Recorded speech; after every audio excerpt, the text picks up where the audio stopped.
In today's reading vlog, I'm going to be reading two very highly anticipated new mystery books. Both of these books are 5-star predictions. For me, I have finished the vlog, so I know how it goes, I'll be honest. I like to record my intros now once the video is finished because sometimes the books I feature in vlogs changes, which it would have changed if I filmed the intro before. But anyways, I won't give you any spoilers into how the reading vlog goes, but I will let you know that before I picked up either of these books, I thought both of them could be a 5-star for me. You will have to see if that is the truth. The first book I'll be reading in this vlog is Everyone on This Train is a Suspect by Benjamin Stevenson, which is the second book in the series that was started with Everyone in My Family Has Killed Someone, which was a book that I did really enjoy. That one I gave a 4-star. I recently reread it and I was excited to jump into the sequel. In this story, you're following the same main character, Ernest Cunningham, who was in the first book. You are now following him after the events of the first book, and he is solving a murder on a train with a bunch of other crime writers. Other book I pick up in this vlog is The Mysterious Case of the Alperton Angels by Janice Hallett. I have not read from this author before reading this book, but I thought it sounded very compelling. It is about this true crime writer who's trying to uncover the truth of what happened in this mysterious case of the people who are known as the Alperton Angels, which was this cult that had a suicide pact. There's a missing baby, and the true crime journalist is trying to piece together the true story of what happened 18 years later. So now I'll send you back in time to when I was starting Everyone on This Train is a Suspect.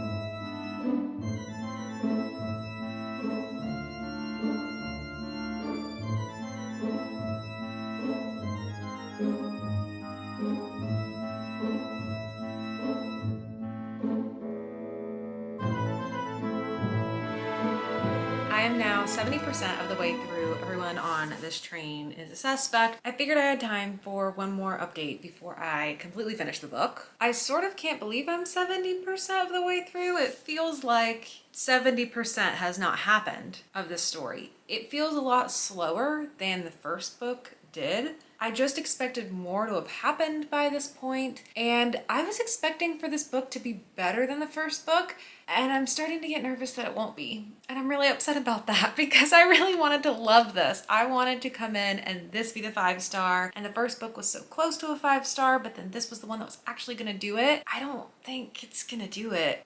And I'm upset. Like, I'm still enjoying the book, and maybe I just had too high of expectations because I've loved the first book in this series, but I don't know, it's slow. There's so many characters and they're hard to keep up with. They just don't feel as distinct and easy to keep up with as the first book. I did have some trouble in the first book with the amount of characters too, but I don't know, it helped that they were all a family. In this one, they're all writers. And so there's like a psychological thriller writer, a forensic thriller writer, a different type of mystery thriller writer. Like, they just all write within the same genre, so it's harder to keep them distinct in your mind. Plus there's people who work on the train and literary agents. I just don't feel as invested in this mystery as I would want to be, and I wish more had happened by now, and I'm feeling a little bit let down, and that hurts my heart. There's still so much I love about it. Just generally the voice, I really like the gimmick of it all. I really like how the author is talking to you, the reader, and how it's like within his universe of books that he's written, and so he like references things about the first. I don't know, it's just like, it's fun. It feels fresh because of that. But the mystery in this one, I don't know, maybe I wanted more dead bodies by this point. Maybe that would help. It just doesn't feel like a lot's going on. I don't feel really hooked in the actual mystery of it all. And maybe I am just being harsh on it because I did have such high expectations, but it's just not wowing me the way I wanted it to wow me. It's still a very fast read. I do feel like it's just flying by. So I'm like, wow, I can't believe I'm 70% of the way through. Like, the book's almost over and it just passed by in the blink of an eye. But I don't know. I'm just a little bit upset. So I'm gonna go ahead and finish the book, and hopefully the last little bit can really impress me, and at least it'll end on a good note. So that's what we're hoping for. I'm disappointed. I'm being a little dramatic. I still liked the book, but I wanted to love the book, and I'm giving it a lower rating than the first book. I'm giving it a 3.5. A 3.5 is still good, but like, I just really wanted to love this book, and I didn't. Let's start positive. Here are the things that I liked about it. I love the gimmick of these books. I think it's really fun that the narrator breaks the fourth wall with you. This one in particular did something fun. In the first book, the narrator tells you on which chapters people will die or when things will happen at the very beginning. And you're like, whoa, isn't that gonna spoil the book? It doesn't, it's fun. And then in this one, the narrator tells you the killer's name is gonna be mentioned 106 times. And so the narrator will check in with you regularly and give you a list of all the characters and how many times their name has been mentioned. And that's just fun because then you're really trying to figure it out and you're given all these clues and it's fair play and it's just fun. I really like that. I also just like a murder on a train story. Something about a murder on a train is just fun. And then I also think that in general, it's just impressive the way this author is able to pull together mysteries. The way this one comes together is very intricate, the way all these pieces connect, and the fact that the author is able to do things like tell you that the killer's name is going to be mentioned 106 times, but not make it obvious as to what that will be. And there are certain things that I learned to look out for in this book because of reading the first book. And even though I knew certain things, like games that the author will play with you in terms of like giving you names that can be anagrams of other things, like I am the killer or something, I still wasn't able to solve things. I was able to try and play along, but it still comes together really intricately and it's well done and it's impressive. What I didn't like about this one as much is it really didn't feel like a lot happened. It felt so slow. I can't get over when I was at 70% in the story and I was like, how am I 70% in? Like, how is it wrapping up? This is all that's going to happen? It just didn't feel like a lot happened. I wanted more from this. And like I said before, the characters were difficult to distinguish, all being mystery writers and not feeling super distinct and there being so many characters. And then for some reason, I don't like the way this author writes action scenes. I had this problem in the first book. I had this problem in this book. When the author's writing action scenes, I can't picture them very well. There is a moving train type of action scene in this and I just had trouble with that sequence. In the first book there's a scene with like a truck and a hole and I had trouble with that sequence. There's something about the way the author writes them where I just get really lost in those parts, and then those are the moments you want to be really invested in because they're high stakes, they're action, but that's when I get the most removed from the story, which is kind of weird. So a balanced review of things I liked and didn't like. It's getting a 3.5. I will read more if this author comes out with more, whether it's in this series or something else, because I have enjoyed both of the books. I think I just went in really hoping to love this one and that just set me up to fail. If you liked the first book, I would still recommend picking this one up. I still think it's a good time. Unfortunately, it just wasn't the best time.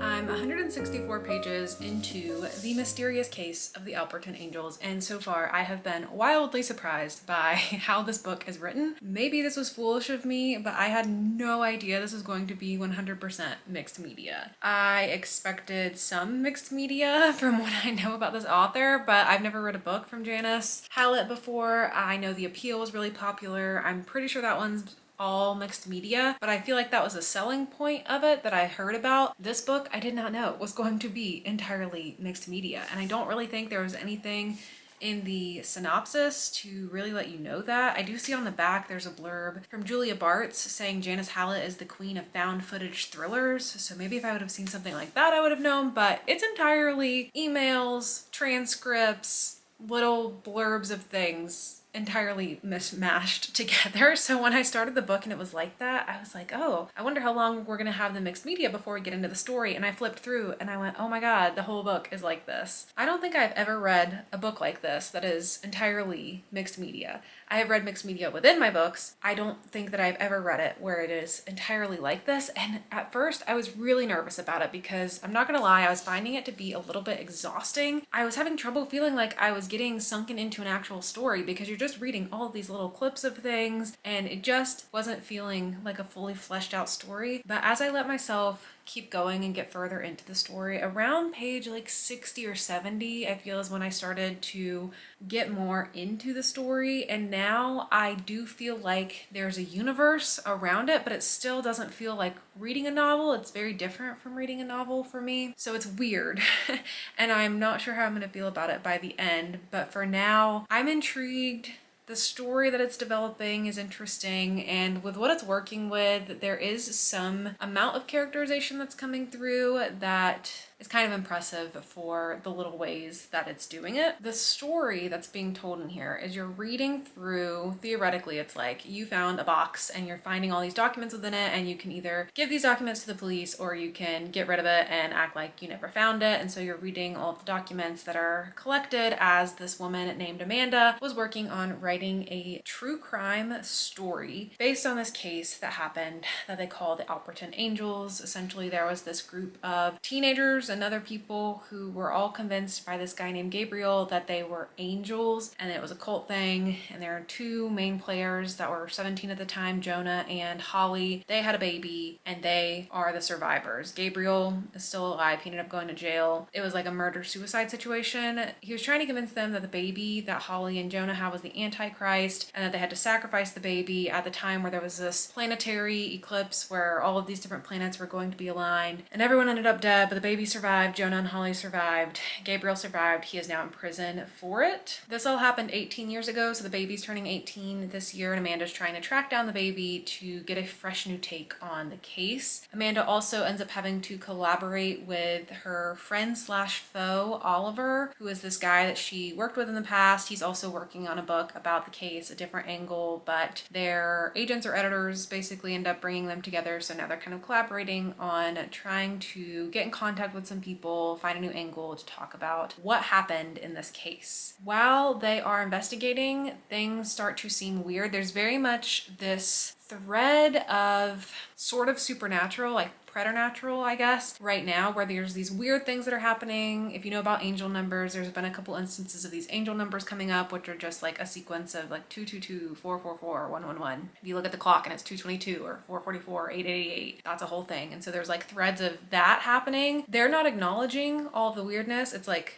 for the reader, because you're obviously knowing something went on because you're reading these documents that have been compiled, and it's just there's a sinister layer in the story that I think is cool. And there's some weird things happening to Oliver. When they talk to some people, the audio files get corrupted, so there's this weird eerie sense on top of the story as well that kind of reminds me of like the movie Sinister, because that similarly is like found footage, creepy, that sense of dread going through the storyline. So I'm interested in it so far. I like it. It's just very different from what I anticipated the reading experience to be like. And I was honestly worried if I'd be able to really keep up with the story, but so far I'm doing good. I also recommend the audiobook. I am doing both the physical copy and the audio, and I think the audio does a nice job of bringing it to life because you get different narrative voices that help you kind of slip into different characters when there are interviews or transcriptions that you're reading. But I imagine this would be hard to do just on the audiobook. I can't imagine reading this just audio without having a physical copy to look at. I feel like I'd be very confused. So if you're able to do that, hats off to you, because I feel like that would be an impressive feat to be able to keep up with. But so far, first impressions are good, just very different from what I expected. I probably should have updated you before now, but I did finish The Mysterious Case of the Alperton Angels. And despite this being a longer book, coming in a little bit over 400 pages, and me having a slower start with it, the rest of the book absolutely flew by. I could not look away from this. It was so easy to just sit down and find myself flying through hundreds of pages, and then all of a sudden the book was over.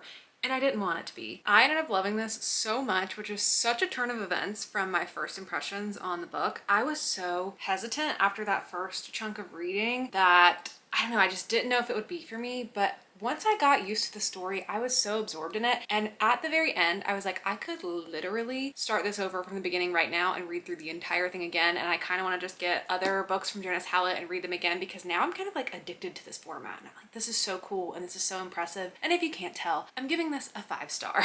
I was really, really impressed with it. It is a work of art. Like, it is such a feat to be able to accomplish something like this, the way this author constructs the story entirely through interviews and transcripts and newspaper clippings and manuscripts, pieces out of novels, pieces out of a script that was never developed, text messages. It is insane how it all comes together and tells such a cohesive narrative that is so compelling, so intricate and complex. There's so many different threads and there's so many different things to follow that all come together so impressively. This was so impressive. This is what people are talking about when they say you have to know the rules to know how to break them. When it comes to writing, you have to know the rules of writing in order to break the rules, because if you're just breaking the rules for no purpose, then you're kind of like just showing you don't know the rules and you're not telling a cohesive story. But this is an author who understands the rules, fully breaks them, and is so successful at doing that. I am kind of obsessed with this. I love it. I also just really enjoyed the themes that were touched upon in this story. Lots of different conversations could be had about this. I feel like this would be an excellent book club discussion. There's themes about like whose story is it to tell when you're telling someone else's story, how narratives change from different stories being told from different perspectives, or how stories change being told over the years, how memory is malleable, concepts around cult and coercion and revenge. Like, so much packed into this. There's so much I could go on and on and on about. I had so much fun with it. It also reminds me of some of my other favorite books that have similar themes, such as Looking Glass Sound by Katrina Ward or The Pallbearers Club by Paul Tremblay. In general, they're very different types of books, but I think if you loved any one of the three, you could appreciate the other three because they're touching on similar themes and also do interesting things with structure. So I just thought this was great. It's definitely going to the top of my shelves where I place all of my favorite books, and I'm very excited to check out more from this author in the future. So that is a wrap on this little reading vlog, reading two books I was really excited about. Unfortunately, one of them was a little bit of a letdown, but one of them was a very pleasant surprise. So I think it was a nice balance, and I still enjoyed both of these stories, and I would recommend both of these stories. So all in all, that's a very successful reading vlog. Let me know down in the comments below if you've read these books and what you thought of them, or let me know if I convinced you to pick either of them up. But that is it for me. Thank you so much for watching, and I'll see you all in my next video. Bye!